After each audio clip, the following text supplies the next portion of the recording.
I want to talk to you a little bit about hydration, which is a topic that comes up a lot.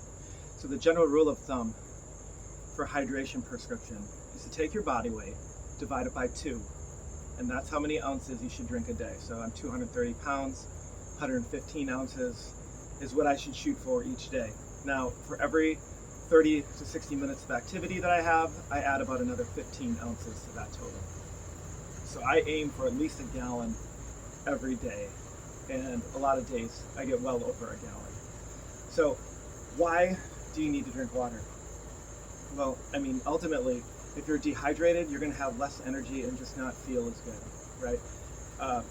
This is for older people in particular. This is really true. So many emergency room visits from the elderly are just a result of them being dehydrated and not feeling well. And once they get an IV in them, they feel much better, and they essentially are revived back to life.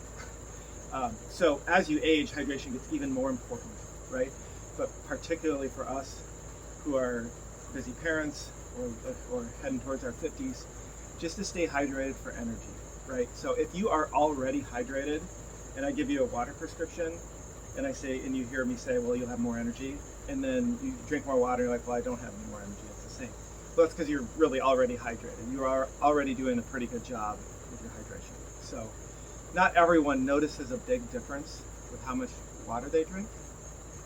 One thing I should note as well is that if you have a significant amount of weight to lose, so let's say you're 300 pounds, right? So 300 divided by 2, 150, say you're active for 60 minutes a day, so you're looking at 165 to 165 to 180 ounces of water a day. That's a ton of water, right? So I will usually use goal weights too, look at goal weights to determine your water total.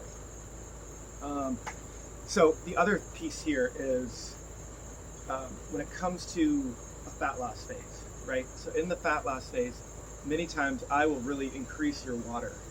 I want you maybe to drink anywhere from 30 to 50 ounces more during the fat loss phase. And the reason for that is because it's going to help you feel fuller, right? I want you turning to water throughout the day rather than turning to snacks, right? Because you are in a deficit. You're trying to eat less for a certain amount of time. We're limiting that time period. So I want you to drink more. The other piece of this is timing, right? So every morning I like to have at least 30 ounces of water when I get up. And because I want to start the day off hydrated and I want to start working towards my goal immediately, right? A lot of times that is going to help you be regular too. It usually flushes right out of me in the morning, first thing in the morning after I've had my water. So strongly encourage you start right away when you get up, have ice cold water in the fridge, down a bunch, start the day off right. The other piece of this with timing is if let's say you don't hit your goal, or let's say you forget to drink water during the day, you're in a different setting, you're unable to get water consistently. And then at 6 o'clock, 7 o'clock at night, you realize you need to have another 60 ounces of water to hit your goal. So I don't want you to drink all that water at night or before you go to bed, because then you're just going to be up all night.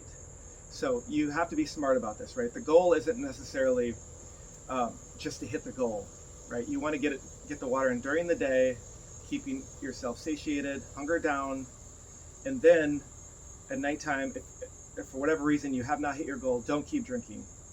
I don't want you up 3 to 4 times at night peeing, right? I like to try to be done with most of my water by about 6:30, right? So I try to get almost the bulk of my water in before 3 o'clock, and then I will have a little bit more at night just when I'm thirsty. But if you're getting up a lot at night, then you're not getting the sleep you need, and sleep is one of the most critical components of being healthy in general, feeling good, and losing weight. So if you are not getting good sleep, and that's a struggle for you, that can impact a host of other areas in your life. You know this. I mean, this is why that first year of having a child is so difficult, right? Because you're tired all the time, and it's really hard to function, right? I mean, and if you have multiple kids and they're keeping you up, as they get older too, it's just very difficult. So don't drink all that water before you go to bed. that goal is not nearly as critical as hitting your protein goal. So let's say you're 20 grams protein short at 8 p.m. I'd much rather have you focus on that 20 grams of protein than on the water, right? That protein isn't going to keep you up at night.